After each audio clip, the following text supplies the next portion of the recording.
ત્યાં સાસુના ભાઈ ભાભી આવ્યા, એટલે મામાજી ને મામીજી.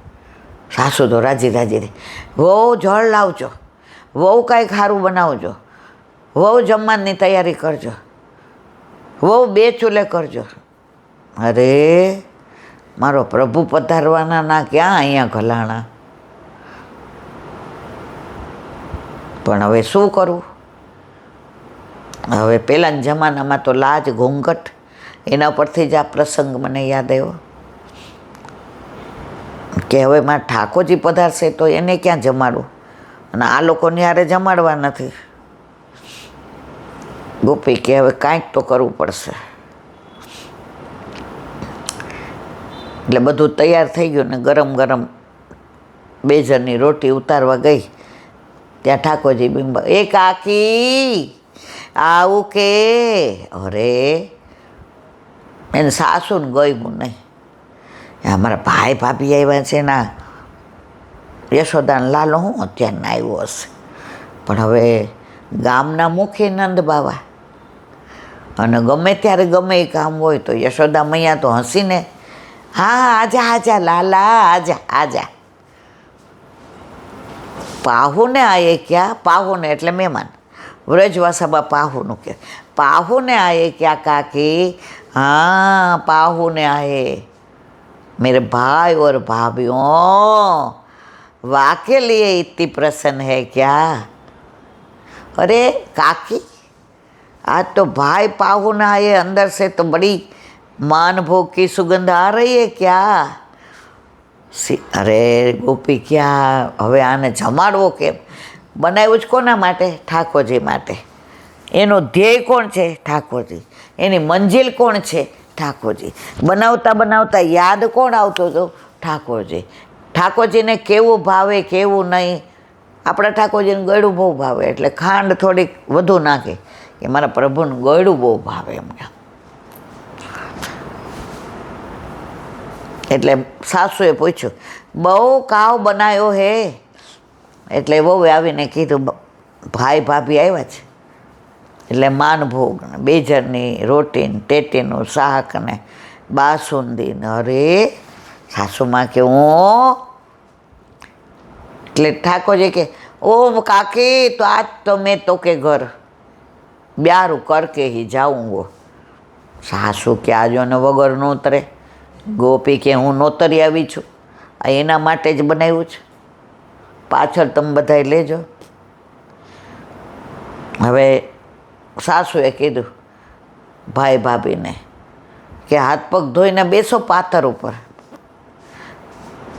એટલે માએ કીધું પછી, લાલા તું બેઠ જા. હા મેં બી બેઠ જાઉં.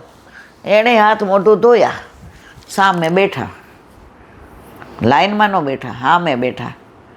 ગોપી કે હાસ આ બાજુ જાય ત્યારે ઘૂંઘટ કાઢીશ ને આ બાજુ આમ ઊંચું કરીને એને કોળીઓ દઈ દઈશ, કોઈને ખબર નહીં પડે. કારણ જો આમ લાજ કાઢે ને આમ દે ને કોઈને ખબર ન પડે. ઠાકોરજી કે તારા બધાય મનોરથ આ બધાય છે તોય પૂરા થશે, તું ચિંતા કરમાં. તું એકવાર તે મનોરથ કર્યો કેમ પૂરા કરવા એ મારા ઉપર છોડી દે. તો આપણા ઘરે આપણા માથે બિરાજતા આપણા ઠાકોરજીના આપણે ગમે એ મનોરથ કરો, તમે જુઓ પૂર્ણ થાય છે થાય છે થાય છે, એમાં કોઈ શંકાને સ્થાન નથી.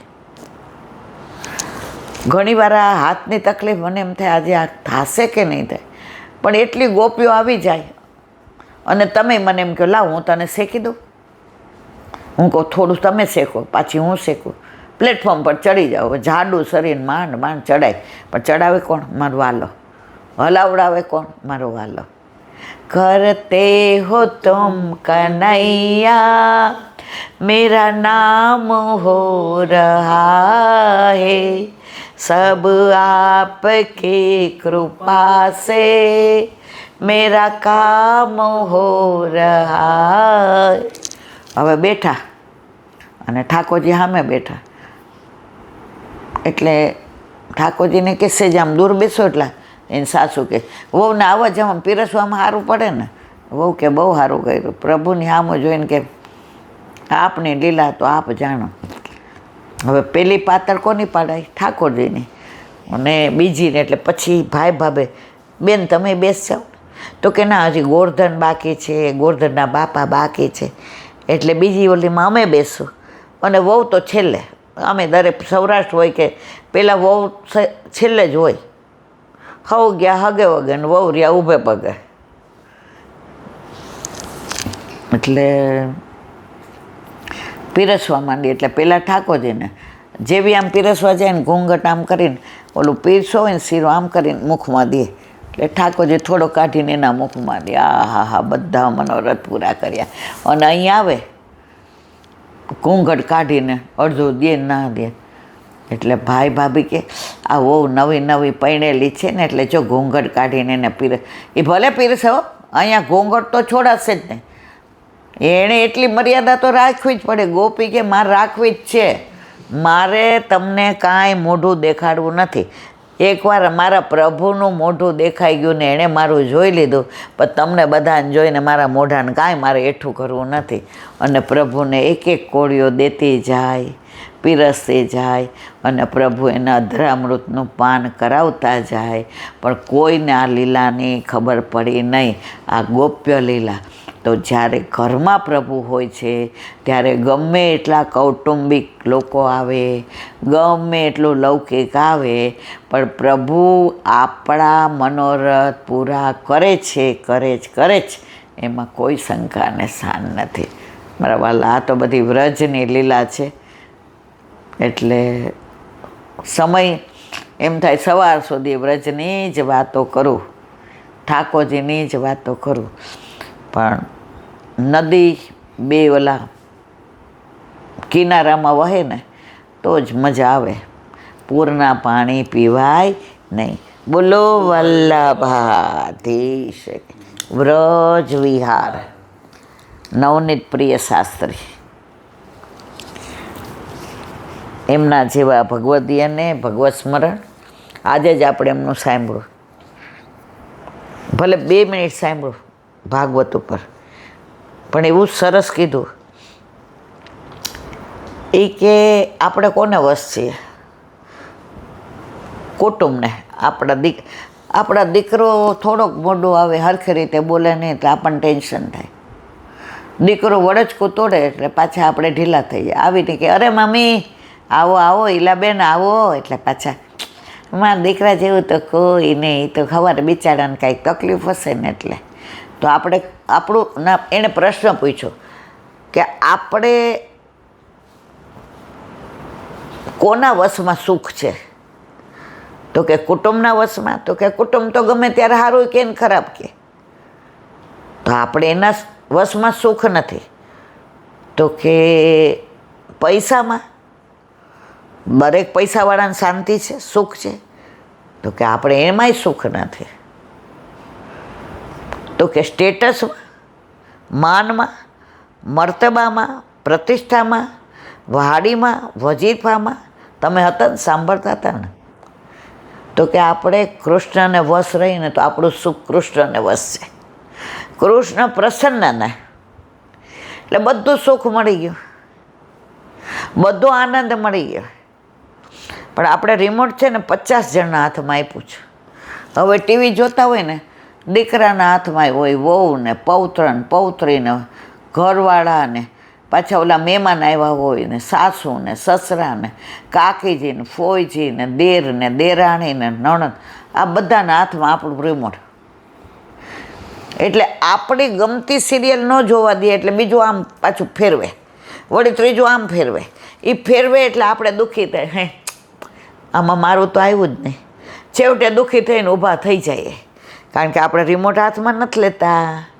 પણ જો આપણું રિમોટ આપણા હાથમાં હોય તો એ બધા એમ કે હા ઈલાબેન ભાભી તમે સરસ જુઓ છો.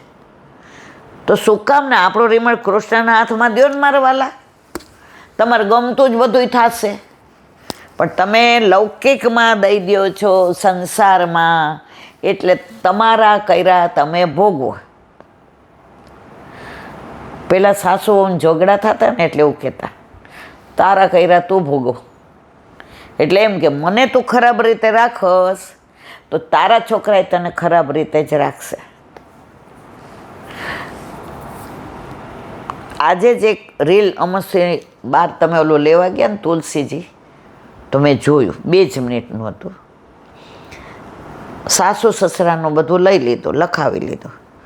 પછી બિચારાના સાસુએ રાતના કીધું કે બહુ આજે પેટમાં બહુ બળે છે. તો એક જૂની થાળી હતી ને એમાં રોટલી આગલા દિવસની, તો કે હું આ શેનિયાર ખાઉં. એ કે આ પાણીના ભૈરા છે માટલા, ખબર નહીં, પાણી પીતા જાઓ ને ખાતા જાઓ. હો તમે આજે ઓલો શીરો ને પૂરી બનાવ્યા હતા ને એમાં થોડોક શીરો દો ને, સુગંધ આવતી હતી ને ત્યારનું ખાવાનું મન થયું છે. એ કે મન થતું હોય તો ગામમાં જાઉં ને માગવા, અહીંયા શું કામ ને.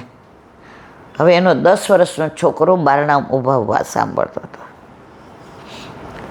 પછી એણે 10 મિનિટ થઈને કે મમ્મી બહુ ભૂખ લાગે છે.